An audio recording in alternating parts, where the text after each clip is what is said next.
은혜 받으실 말씀은 마태복음 9장 13절과 야고보서 2장 13절 말씀입니다. 마태복음 9장 13절입니다. 너희는 가서 내가 긍휼을 원하고 제사를 원치 아니하노라 하신 뜻이 무엇인지 배우라. 내가 의인을 부르러 온 것이 아니요 죄인을 부르러 왔노라 하시니라. 야고보서 2장 13절입니다. 긍휼을 행하지 아니하는 자에게는 긍휼 없는 심판이 있으리라. 긍휼은 심판을 이기고 자랑하느니라. 아멘. 금빛 성가대 찬양과 연주 후 이대대 대교구장이신 조수열 목사님께서 긍휼의 축복 제목의 말씀 증거해 주시겠습니다.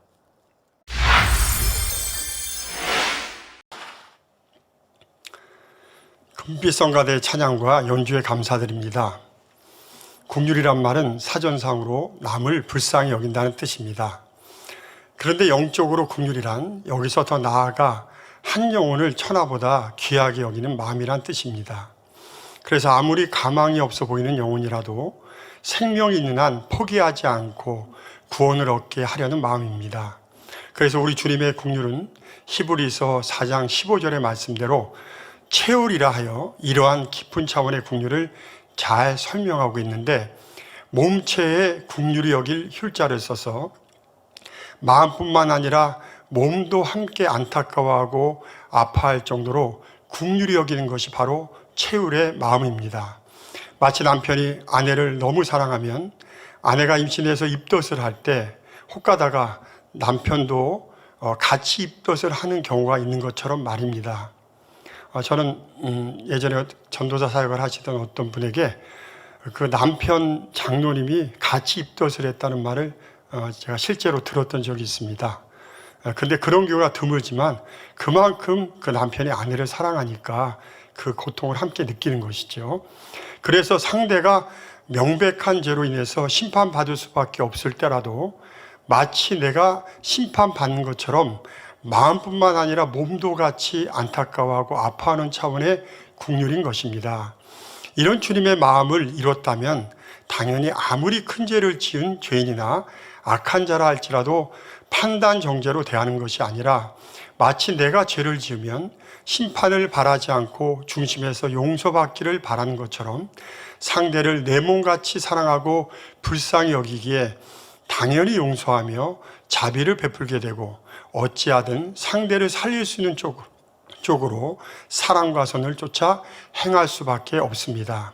그래서 이렇게 긍휼과 사랑이 많으신 하나님께서는 본문 마태복음 9장 13절에 내가 긍휼을 원하고 제사를 원치 아니하노라 하신 말씀대로 우리에게 사랑과 긍휼이 없는 형식적인 제사보다 아버지 하나님의 마음이 긍휼을 더 원하신다고 말씀하시는 것입니다. 이는 우리 주님은 의인을 부르러 오신 것이 아니라 죄인을 부르러 오셨기 때문입니다. 다시 말해 우리 주님은 의인을 불러 구원하기 위해서가 아니라 바로 죄인을 불러 구원하기 위해서 오셨다는 말로 우리 주님은 죄인이라도 긍휼히 여겨서 구원에 이르게 하는 것이 제사를 드리는 것보다 하나님의 더 기뻐하시는 뜻이라는 것입니다. 그런데 긍휼을 베풀어야 하는 더 큰 이유가 있습니다. 본문 야고보서 2장 13절을 보면 우리가 상대를 긍휼히 여기지 않으면 우리에게도 긍휼 없는 심판이 기다리고 있기 때문입니다. 성경 마태복음 18장에 나오는 1만 달란트 빚진 종의 비유의 말씀을 보면 자신은 주인에게 1만 달란트 빚을 탕감받았는데 자기에게 100데나리온을 빚진 동관을 용서하지 않고 옥에 가두었을 때 결국 본인도 다시 주인의 진노를 사서 옥에 갇힌다는 내용이 나옵니다. 여기서 1달란트란 6,000데나리온이고 1데나리온은 하루 품삯에 해당되는 돈이니 결국 1달란트란 6,000일, 즉 16년 동안 일한 값으로 1만 달란트란 16만 년 동안 일한 값을 말합니다. 오늘날 하루 일당이 10만 원으로 치면 1만 달란트란 결국 160억 정도의 큰 돈으로 일반인이라면 사는 동안은 결코 갚을 수 없는 엄청난 액수의 큰 돈을 말합니다. 그런데 100데나리온은 100일 동안 일한 값으로 일당 10만 원으로 치면 1,000만 원 정도의 돈이니 주인의 입장에서 본다면 160억 정도의 큰 빚을 그 종에게 탕감해 주었는데도 그 종은 동료 동관에게 1,000만 원 정도밖에 안 되는 빚을 용서해 주지 않고 옥에 가두었으니 주인이 괘씸히 여겨서 그 종이 한 대로 똑같이 그 종을 다시 옥에 가둔 것은 당연한 일입니다. 그래서 이 말씀에서 마지막 절인 35절을 보면 결론으로 우리가 중심에서 형제의 죄를 용서하지 않으면 천부께서도 우리의 죄를 용서하지 않으신다고 말씀하고 있습니다. 이 말은 우리도 용서받지 못하게 된다면 아무리 교회를 다녀도 믿음으로 의인이 아니라 그냥 죄인일 뿐이니 심판을 피할 수 없게 되고 결국 그 최후는 지옥의 심판을 받을 수밖에 없다는 말입니다. 저는 예전에 에콰도르의 어린 학생이었던 안젤리카 자매가 본 천국과 지옥의 간증을 들었던 적이 있습니다. 여러분도 아마 저희 당장님께서 배려해 주셔서 교회에서 이렇게 큰 화면으로 봤던 기억이 나는데요. 안젤리카는 지옥에서 주님을 믿었던 자기 외할머니를 보았는데 이해가 안 돼서 왜 지옥에 떨어졌느냐고 주님께 여쭈어 보았을 때 주님께서는 외할머니가 자신의 형제의 죄를 용서하지 않고 미워했기 때문이라고 말씀하셨다는 간증을 들었을 때 저는 큰 충격을 받았던 기억이 있습니다. 그래서 주기도문에도 형제의 죄를 사하여 준 것 같이 우리의 죄를 사해 달라고 기도하는 말씀이 있듯이 먼저 형제의 죄를 긍휼히 여겨 용서해 주지 않으면 우리의 죄도 긍휼히 여김을 받지 못하므로 용서받지 못한다는 사실입니다. 그러므로 긍휼은 바로 상대를 위해서가 아니라 결국 자기 자신을 위해서 베풀어야 하는 것입니다.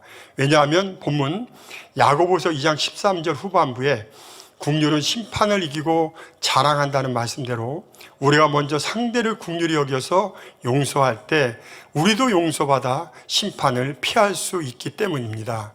더욱이 세상 사람이라도 마음이 착한 사람들은 자신에게 잘못한 사람을 용서하고 불쌍히 여기는 경우가 간혹 있는 것을 볼 수 있습니다.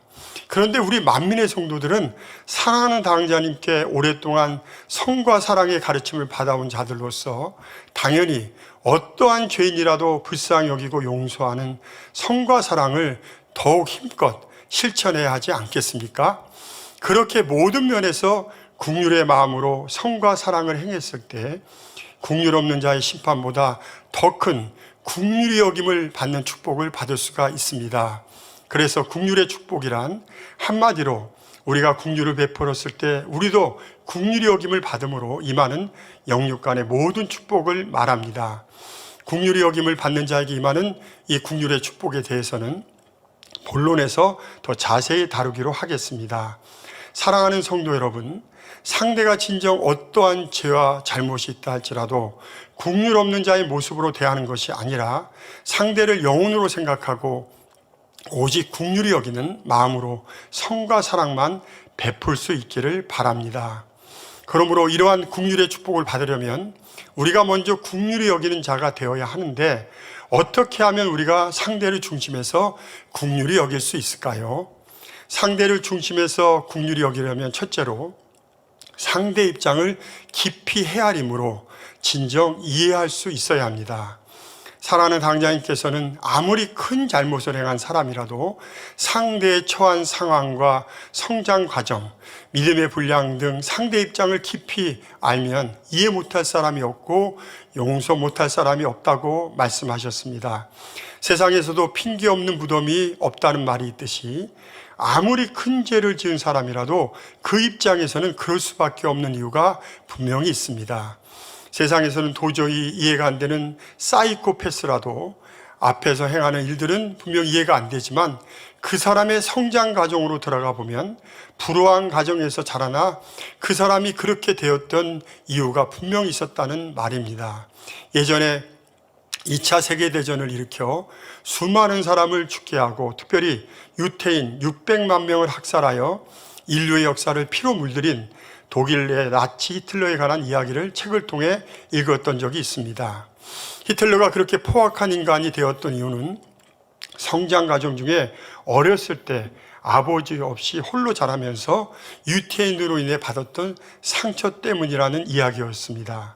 주된 내용은 히틀러의 어머니가 옆집에 사는 돈 많은 유태인과 사귀게 되었는데 그 유태인이 어머니와 밤에 잠을 자고 아침에 흐트러진 모습으로 침실에서 늦게 나오는 것이 너무나 보기 싫어서 그때부터 유태인을 증오하게 되었다고 합니다. 보통 가정에서라면 아침은 가족들이 오순도순 모여 함께 식사하며 행복하게 시작하는 것이 당연한 일상인데, 어린 히틀러는 그 유태인으로 인해 어머니와 함께 식사도 못하고 학교에 갈 수밖에 없는 상황이 되니 그것이 너무 싫어 결과적으로 그때 받은 상처가 유태인 전체를 증오하게 되었고, 그런 엄청난 비극이 초래되었다는 사실입니다. 히틀러도 오늘날 갑자기 이런 극악무도한 사람으로 변한 것이 아니라 어린 시절의 증오와 감정을 오랫동안 해소하지 못하고 쌓아감으로 인해서 결국 그러한 악행을 저지르게 되었다는 말입니다. 만약 그가 어릴 적에 부모의 따뜻한 사랑을 받으며 자랐거나 좋은 스승을 만나서 바르게 인도받았다면 아마 세계 역사는 또한 달라질 수도 있었을 것입니다. 그래서 하나님 편에서 본다면 어느 누구라도 그 입장에서 본다면 긍휼히 여길 수밖에 없는 것입니다. 예전에 당장님께서는 설교 중에 학교에서 왕따를 당하는 학생들에 대해 말씀하실 때, 물론 왕따하는 학생들은 당연히 나쁩니다. 그렇지만 왕따 당하는 학생들도 분명한 이유가 있다고 말씀하셨습니다. 그래서 제가 그 말씀을 듣고 학교 다니는 제 아이에게 이에 대해서 물어보았을 때, 물론 왕따 당하는 학생들도 무언가 부족한 게 있는데 착하기는 하겠지만 우리 아이의 이야기입니다. 뭔가 부족하고 엉뚱해서 분위기 파악을 못한다거나 상대의 기분을 상하게 하는 등 이유가 분명히 있다는 이야기를 들었던 적이 있습니다. 물론 자신보다 뛰어난 학생을 시기 질투하거나 또 장애인 학생들을 무시해서 일방적으로 괴롭히고 왕따시키는 너무나도 악한 학생들도 분명히 있습니다. 그러나 여기서는 보편적으로 쌍방간의 이유가 있는 경우를 말하고 있습니다. 그래서 당자님의 말씀대로 부모 입장에서 무조건 왕따하는 학생들만 나쁘게 보지 말고 자기 자녀도 지혜롭게 관리해서 분위기 파악이나 상대의 기분을 상하지 않게 지혜롭게 처신하게 가르쳐 나간다면 왕따도 안 당할 수 있다는 말씀을 하셨던 것이 이해가 되었습니다.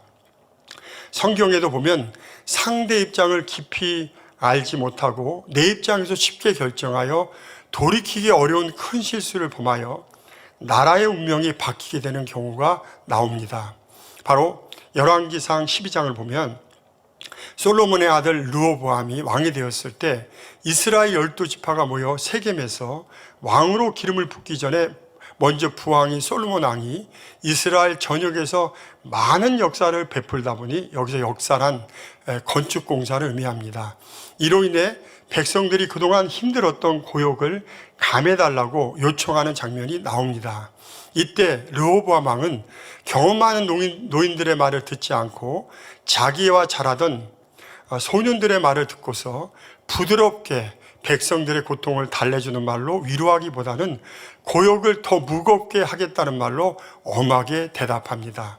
그러자 화가 난 이스라엘 백성들은 급기야 베냐민 지파를 제외한 나머지 10지파가 따로 모여서 여로보암을 왕으로 세워 북이스라엘로 분리하여 나라가 남유다와 북이스라엘 둘로 갈라지는 비극적인 역사가 시작됩니다. 물론 이렇게 되었던 배경에는 르호보암의 아버지 부왕인 솔로몬 왕이 하나님의 말씀을 어기고 자신이 왕비와 흥으로 맞아들인 여인들을 따라 우상 숭배를 해서 하나님의 진노를 사 저주를 받게 된 이유가 가장 크다고 할 수 있습니다. 그러나 그것에 더하여 르호보암 자신도 궁에서 편하게만 살다 보니 오랫동안 고역으로 인해 힘들어했던 백성들의 입장을 깊이 살피지 못했고, 그로 인해 긍휼히 여겨 신중하게 결정하지 않고 자기 보기 좋은 대로 또 자기 입장에서 쉽게 결정한 것이 결정적인 이유가 되었던 것입니다. 선하고 겸손한 사람은 자기의 입장을 먼저 생각하기보다는 상대 입장을 먼저 살피고 배려하는 선을 행합니다. 그래서 선한 사람은 깊이 생각하여 자신의 입장만을 생각하지 않고 항상 상대 입장을 살펴 매사 신중하게 결정합니다. 만약 일이 잘못되면 자신만 피해를 보는 게 아니라 많은 사람이 큰 피해를 볼 수 있다는 사실을 깊이 생각하기에 한쪽에 치우치는 것이 아니라 두루두루 모든 사람들의 의견을 들어보고 가장 합리적이고 모두가 공감하는 방향으로 결정하는 것입니다. 저는 이 말씀을 준비하면서 사랑하는 당자님이 참 많이 떠올랐습니다. 당자님은 개척 때부터 어떤 일을 결정하시기 전에 물론 기도에서 성경의 주관을 최대한 받으려 하시지만 인간적으로도 주변의 입장과 의견을 물으며 최대한 모든 사람이 공감하는 쪽으로 결정하여 일을 처리하시기 때문에 아무도 불편함이 없고 기쁨으로 순종하는 모습들을 저는 많이 보아왔습니다. 혹 아랫사람들이 당자님의 의도를 전혀 이해하지 못하여 순종이 안 되면 무조건 순종을 요구하기보다는 연단을 받고 스스로 깨달아서 우리의 믿음이 성장하여 기쁨으로 순종할 때까지 기다려 주셨다는 사실입니다.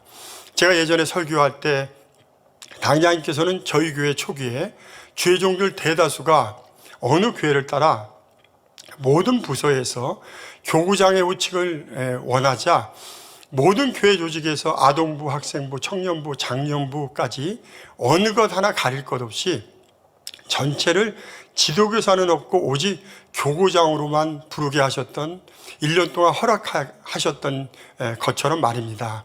물론 이러한 당자님의 배려하심과 기다리심으로 우리의 주의 종들 스스로가 민망함 속에 깨달아 다음에는 다시 원래대로 지금처럼 성교회는 지도교사로 교구는 교구장으로 호칭하게 되었지만 말입니다.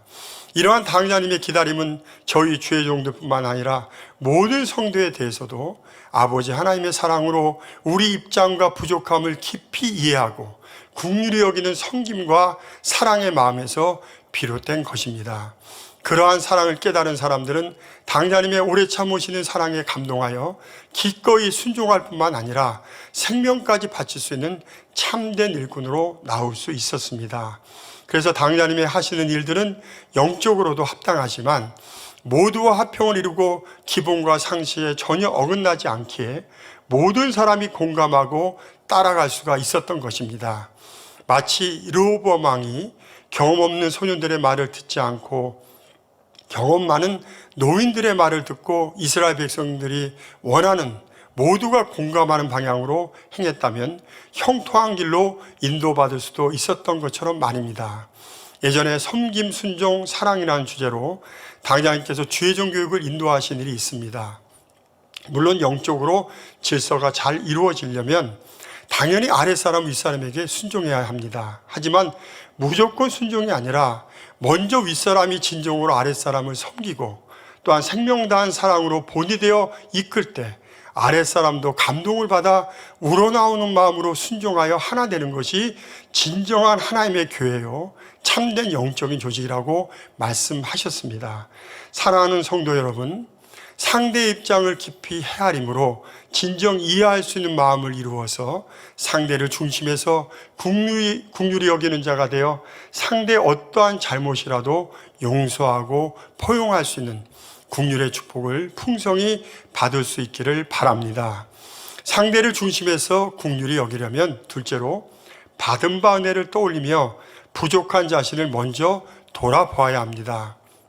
우리는 모두 다 크신 하나님의 은혜와 주님의 보혈의 공로로 죄사함을 받아 믿음으로 의롭다 하심을 얻었지만 아직도 온전한 진리에 비춰보면 흠과 티가 많고 부족한 사람들이 대부분입니다. 그래서 가늠 중에 잡힌 여인을 향해 죄 없는 사람이 돌로 치라고 하신 우리 주님의 말씀대로 설사 상대에게 명백한 허물이 있을지라도 먼저 자신을 돌아본다면 자신 있게 상대를 정죄할 수 있는 사람은 우리 중에 한 사람도 없습니다. 설사 허물이 전혀 없는 온전한 사람이 있다 할지라도 그런 사람은 성과 사랑이 풍성하기에 우리 주님처럼 오직 상대를 긍휼히 여길 뿐 결코 상대를 판단하거나 정죄하지 않습니다. 그러므로 우리는 부족함이 많은 사람들이기에 어느 누구도 심판할 자격이 없고 우리 자신도 우리 주님께 긍휼히 여기심을 받지 않았다면 이 자리에 지금 있을 수 없고 심판을 피할 수 없는 존재였다는 사실을 결코 잊지 말아야 합니다. 개구리가 올챙이 시절을 모른다는 속담이 있습니다.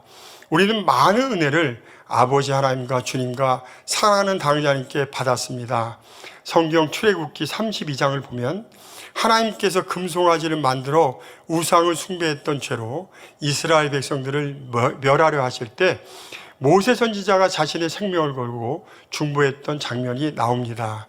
이처럼 2010년도에도 사랑하는 당자님께서 눈물과 진액을 다한 기도로 생명을 다해 아버지 하나님께 메어 달려 끌어내리셨던 죄사함의 은혜를 떠올린다면 그때 그러한 은혜를 받지 않았던 사람이 과연 여기에 누가 있겠습니까?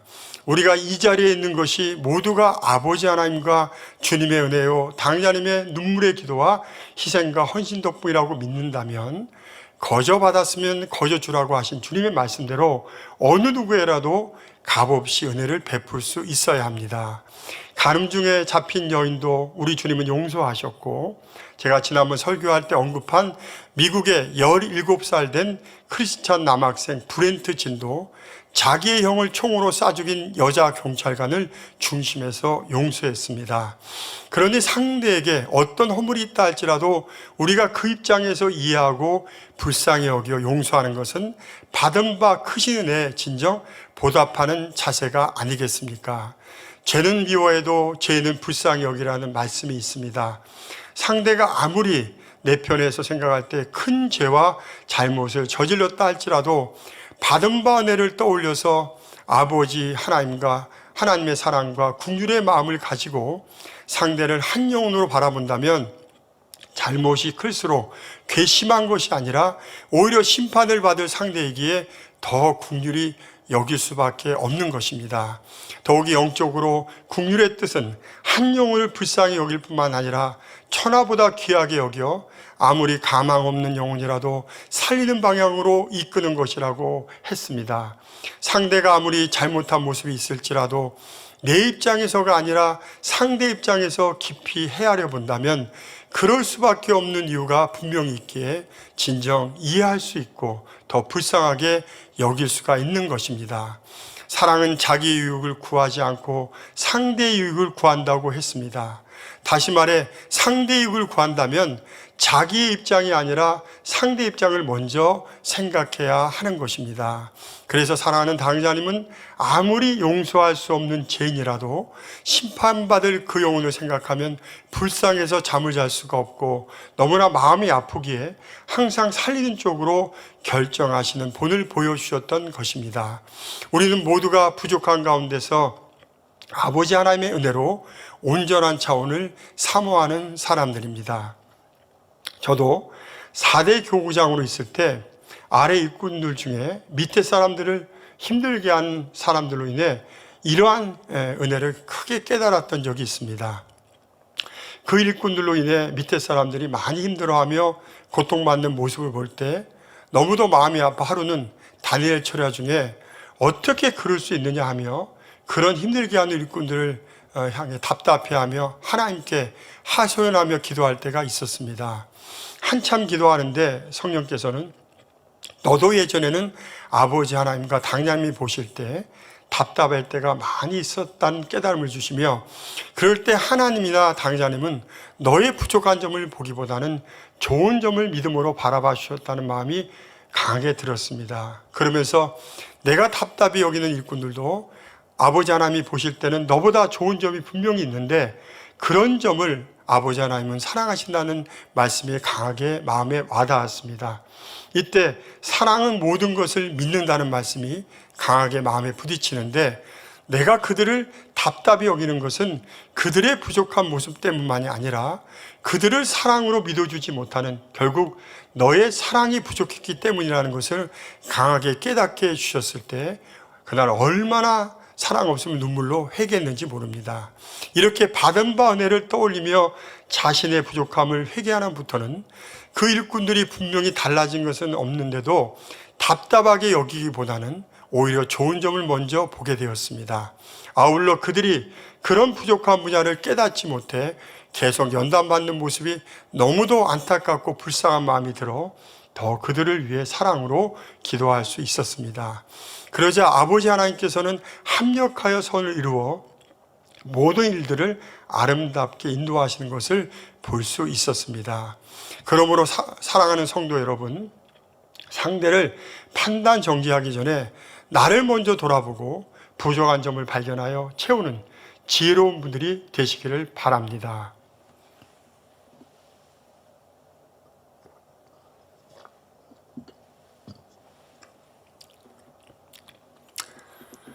그럴 때 부족한 가운데서 그동안 베풀어 주신 은혜를 깊이 깨달을 수 있고 상대에게도 진정으로 긍휼히 여기는 은혜를 베풀 수가 있는 것입니다. 우리는 연단은 내 탓이라고 배웠습니다. 상대가 너무나 심한 부족한 모습을 보일 때 영적으로는 욥의 연단처럼 우리의 깊은 마음속에 민낯이 드러나게 됩니다. 그럴 때 누구의 탓이 아니라 그런 일들을 통해 우리의 기쁜 것을 발견케 하셔서 또 온전히 성결케 하고 나아가서 그런 상대를 그 입장에서 긍휼히 여김으로 품을 수 있는 큰 마음의 그릇으로 우리를 변화시키는 것입니다. 그릇을 온전케 하는 과정 중에는 먼저 그릇을 깨끗하게 하는 과정이 있습니다. 이것은 성결의 과정입니다.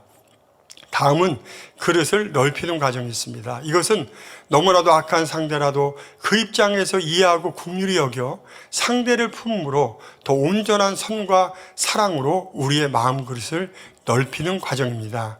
그러므로 상대가 아무리 악하다 할지라도 결국 연단은 나를 더 온전케 하는 도구로 사용되므로 연단은 바로 내 탓인 것입니다. 그런데 연단의 중심에서 내 탓으로 돌리기 위해서는 중요한 것이 있습니다. 내가 어떠한 불이익을 당하고 있을 수 없는 상황에 놓였다고 해도 결코 남을 탓하거나 서운케 생각해서는 안 됩니다. 우리에게 주어진 환경은 기도의 응답이라고 했습니다. 또 하나님은 자기의 기쁘신 뜻을 위하여 우리에게 마음의 소원을 두고 행하게 하시니 모든 일에 원망과 시비가 없이 하라고 말씀하셨습니다. 우리가 막달라 마리아처럼 진정 온전한 선을 사모한다면 내가 어떠한 처지와 형편에 놓였다 할지라도 다윗처럼 겸비하게 선으로 받아야 하며 사도 바울처럼 궁핍한 가운데서도 감사하며 자족할 수 있어야 합니다. 그런데 어떻게 나에게 이렇게 할 수 있어 하며 남을 원망하고 서운하게 여긴다면 결국 연단은 내 탓이 아닌 남의 탓이 되어지니 이것은 결코 온전한 선이라고 할 수 없습니다. 물론 애매한 고난을 당하거나 나는 최선을 다했는데도 이해할 수 없는 큰 연단을 받을 때는 너무나 힘들 수도 있습니다. 그러나 우리가 진정 새 예루살렘을 간절히 소망한다면 온전한 선은 반드시 이루어야 하기에 내 자신을 깊이 발견케 하고 마음을 더욱 넓히는 이러한 연단은 아프고 힘들게가 아니라 기쁘게 받을 수 있어야 합니다. 왜냐하면 진주조개가 아픔을 통해 아름다운 진주 보석을 만들어내듯이 연단은 마치 우리 마음 안에서 보물을 캐는 것과 같은 너무나도 값진 시간이기 때문입니다.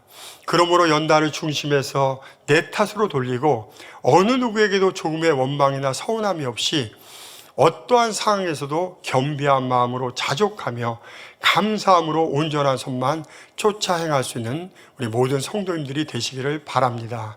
그러므로 사랑하는 성도 여러분, 받은 바 은혜를 떠올리며 먼저 나를 돌아봄으로 마음을 더욱 넓혀 설사 악한 상대라도 포용하고 중심에서 긍휼히 여길 수 있는 모든 분들이 되시기를 바랍니다. 상대를 중심에서 긍휼히 여기려면 셋째로 긍휼히 여김으로 받을 은혜와 축복을 진정 바라보아야 합니다. 로마서 8장 18절에 생각컨대 현재의 고난은 장차 우리에게 나타날 영광과 좋게 비교할 수 없도다고 말씀하셨습니다. 이 말씀은 앞으로 나타날 크신 영광을 바라본다면 어떠한 고난도 능히 이겨나갈 수 있다는 말과 통합니다. 그래서 우리 주님은 히브리서 12장 2절의 말씀대로 하나님 보좌 우편을 바라보시고 그 앞에 있는 즐거움을 위하여 십자가를 참으사 부끄러움을 개의치 아니하셨다고 말씀하고 있는 것입니다. 그러므로 우리 모두는 요한일서 3장 3절에 주를 향하여 이 소망을 가진 자마다 그의 깨끗하심과 같이 자기를 깨끗하게 하느니라고 하신 말씀대로 천국 그 중에서도 새 예루살렘에서 예비하신 아버지 하나님의 크신 영광과 이 땅에 엄청난 축복을 바라본다면 어떠한 것도 능히 버리고 깨끗하게 변화시킬 수 있어야 합니다. 예전에 당장님께서는 설교 중에 새 예루살렘이 진정 믿어지고 또 진정 가고 싶다면 뺨을 수백 대 아니 수천 대라도 기꺼이 맞을 수 있어야 한다고 하셨습니다. 자존심이 진짜 강한 사람은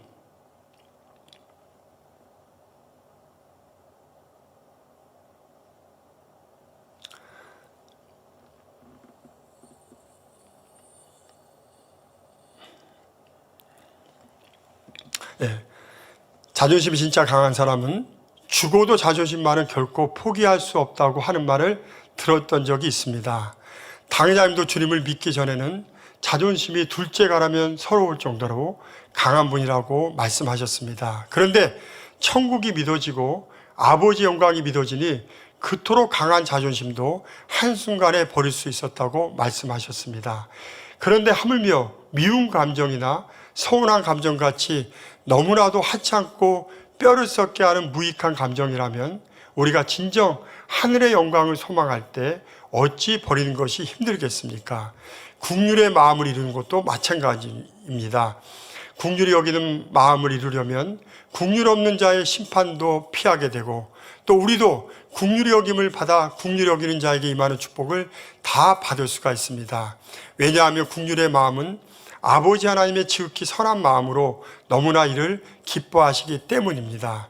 그래서 우리가 마음 먹고 노력한다면 아버지 하나님께서 도와주셔서 능히 이룰 수가 있습니다.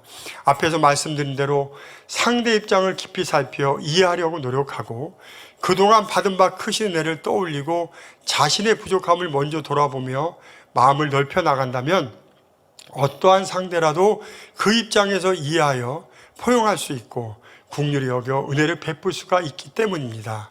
세상의 모든 것은 인과응보의 법칙대로 콩 심은 대로 콩 나고 팥 심은 대로 팥이 납니다. 악한 것도 봉으로 돌아오지만 사람과 선도 행하면 결국 부메랑처럼 다시 돌아와 좋은 결과로 나에게 나타나는 것입니다.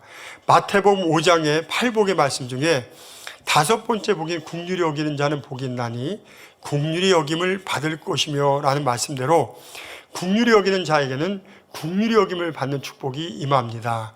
여기서 긍휼히 여김을 받는 축복이란 먼저 우리 영혼이 긍휼히 여김을 받아 은혜 가운데 구원받아 천국에 가는 것을 말합니다. 그런데 사랑하는 당장님께서는 8복의 말씀 중에 긍휼히 여기는 자의 복을 말씀하실 때 긍휼히 여기는 자는 이러한 구원의 축복뿐만 아니라 이 땅에서도 많은 은혜와 축복을 받는다고 말씀하셨습니다. 그런데 긍휼히 여김을 받을 때 임하는 축복을 알려면 먼저 긍휼이 없는 자에게 임하는 심판에 대해서 알아야 합니다. 물론 여기서도 긍휼 없는 심판이란 마지막 때 구원받지 못하는 심판만을 의미하지는 않습니다. 우리가 이 땅에서 신앙생활을 할 때 우리의 부족함으로 인해 받는 많은 시험과 고난과 연단 중에는 아버지 하나님의 은혜가 아니면 통과할 수 없는 것들이 많이 있습니다.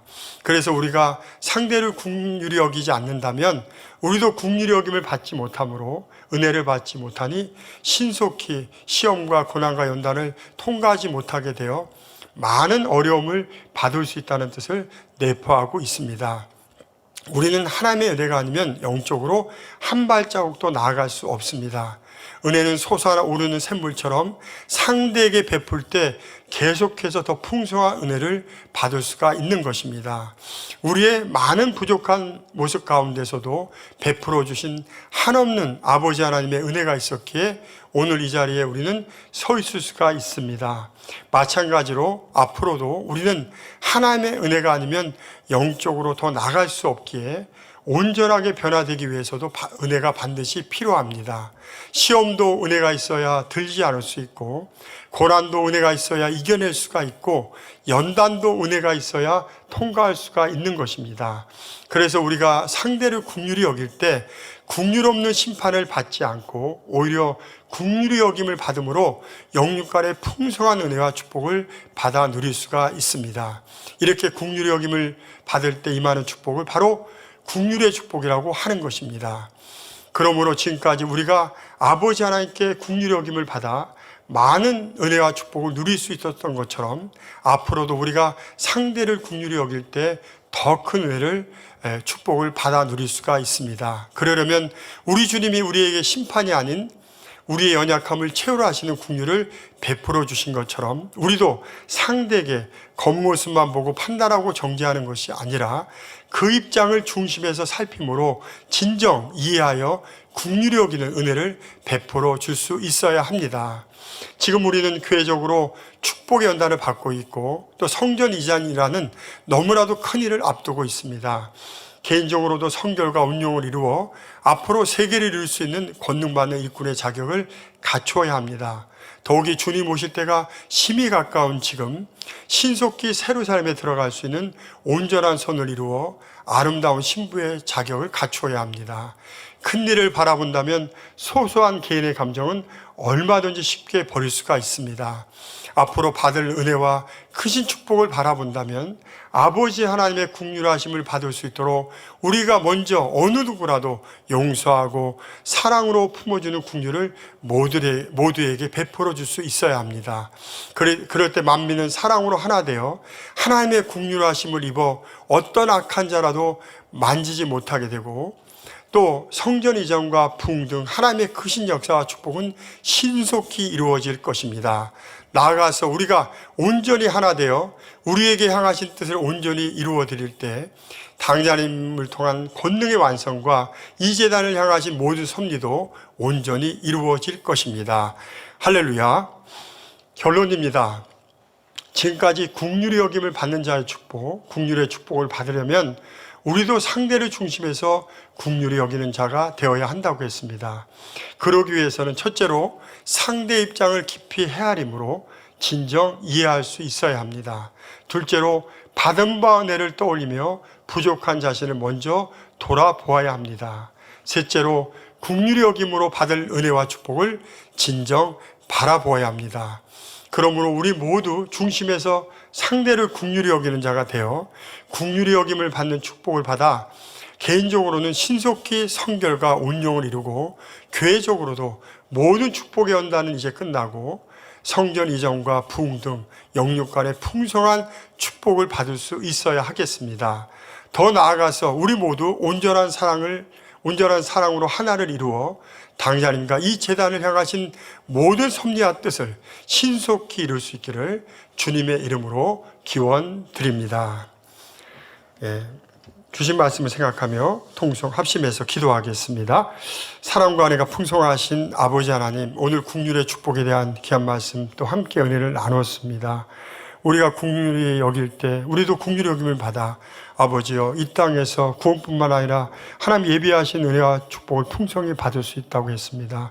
그러기 위해서 우리가 중심에서 긍휼히 여기는 자가 되어야 되는데 그러려면 우리가 아버지 상대 아버지의 입장을 깊이 헤아림으로 진정 이해할 수 있는 자가 되어야 되고 또 둘째로 또한 먼저 우리가 받은 바늘을 떠올리며 또 내 자신을 먼저 돌아보아야 한다고 했습니다.